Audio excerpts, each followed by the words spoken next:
پیارا یہ جملہ لکھا، علی کو کوئی کیا جانے یہ فیصلہ کہاں ہوگا، علی کیا ہے علی جانے علی کو ہی پتا ہوگا، اذانوں میں آئے علی تو کہتے ہو باطل، علی اگر کعبے میں آئے تو کعبے کا کیا ہوگا؟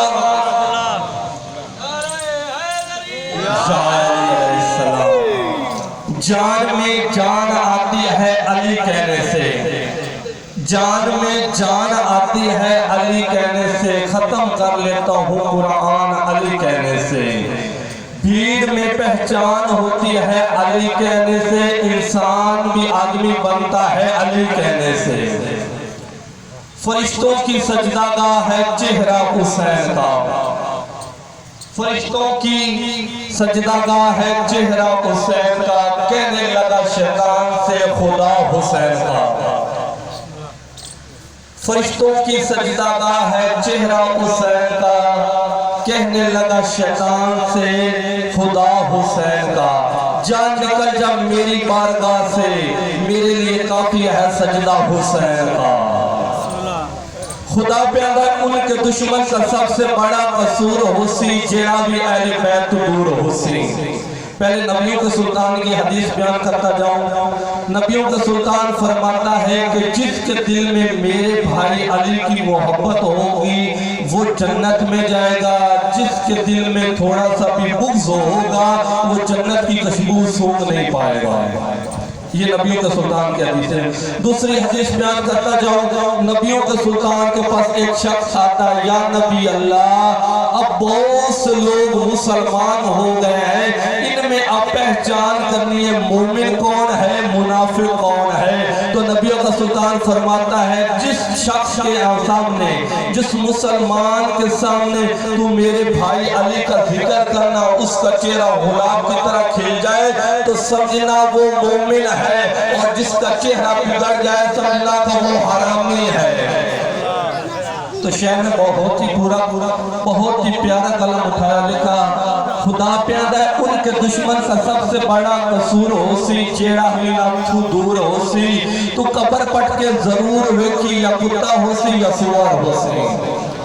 یہ میں نے خود نہیں کہا، چوتھا امام زین العابدین مدینہ کی گلی سے گزر رہے ہیں، ایک شخص آتا ہے صحابی، مولا ہماری دشمن پر فوقیت کیا حاصل ہے، دشمن پر ہمارا مقام کیا ہے، مولا فرماتے تو اپنا مقام دیکھنا چاہتا ہے، عرض کرتا ہے جی مولا میں اپنا مقام دیکھنا چاہتا ہوں، مولا مسجد کے سامنے سے گزر رہے تھے، مولا نے کہا اس 2 انگلی کے اندر دے، جب اس نے دیکھا اور بہت بڑی چیخ ماری، مولا پوچھتے کیا دیکھا تو نے، کہتا مولا مسجد میں سور ہے یا کتا ہے، مولا فرماتے ہیں جو دنیا پر یہ احسان، یہ دنیا پر جتنے بھی 2 ٹانگوں والے چل رہے ہیں ذہنی میں یہ انسان ہے، جس کے دل میں علی کی محبت ہے وہ احسان ہے انسان ہے، اور جس کے دل میں علی کا بغض ہے وہ جانور ہے، وہ جانور ہے۔ جس کا میں فضائل پڑھ رہا ہوں اس کے لیے انسان کی زبان کافی نہیں ہے، اس لیے میں پڑھتا ہوں یا اللہ کا قرآن پڑھتا ہوں یا نبیوں کے سلطان کا فرمان پڑھتا ہوں۔ ہے مدحتوں کے عنوان ہیں نئے نئے لاؤں لفظوں کے قرآن کہاں سے نئے نئے، اے قلب جبریل کے عنوان ہیں نئے نئے، جھولا جھلاؤں پیار کروں ابو طالب تم ان کی سمجھ میں کیسے آؤ گے جو مسلمان ہوئے تھے نئے نئے۔ اس لیے تو میں کہتا ہوں حیدر کی عداوت تجھے کر دیتی ہے اندھا، تم توڑنے لگ جاتے ہو شریعت کے بھرم کو۔ ان مسلمانوں کو کیا پتا تھا کہ حیدر کون ہے؟ نبیوں کے سلطان کی حدیث ہے کہ جو بھی ماحول ہوتا ہے اس کے مطابق اگر انسان اس ماحول میں جائے تو وہ اپنے ماحول کے مطابق پرورش پاتا ہے، پھر اس کا ماحول اسے انسان بنائے یا حیوان بنا دے،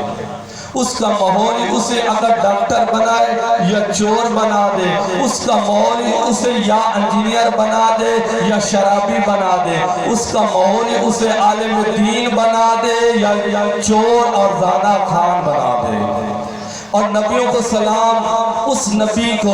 جس کے گھر میں یہ ابو طالب اور حضرت علی پیدا، میں کہتا ہوں سلام ہو ابو طالب، تیرے گھر میں صرف 2 ہی پرورش پائی، ایک مصطفیٰ بن گیا دوسرا مرتضیٰ بن گیا۔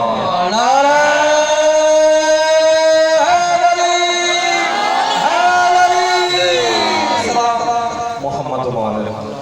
شخص جہاں میں روتا ہی آیا ہے خالق نے تو گریہ کو معیار بنا دیا۔ لوگ اعتراض کرتے ہیں شیعہ کیوں روتے ہیں، شیعہ کیوں روتے ہیں؟ کبھی سوچا جب تو دنیا پر آیا تھا تو روا تھا کہ نہیں رویا تھا؟ تو روتا ہی آیا تھا، خالق نے تو گریہ کو معیار بنا دیا۔ ہر شخص ہی دنیا پر روتا آیا ہے، خالق نے گریہ کو معیار بنا دیا۔ تو بنا ہے اپنی خباثت سے دشمن شبیر، خدا نے تو ہر انسان کو عزادار بنایا ہے۔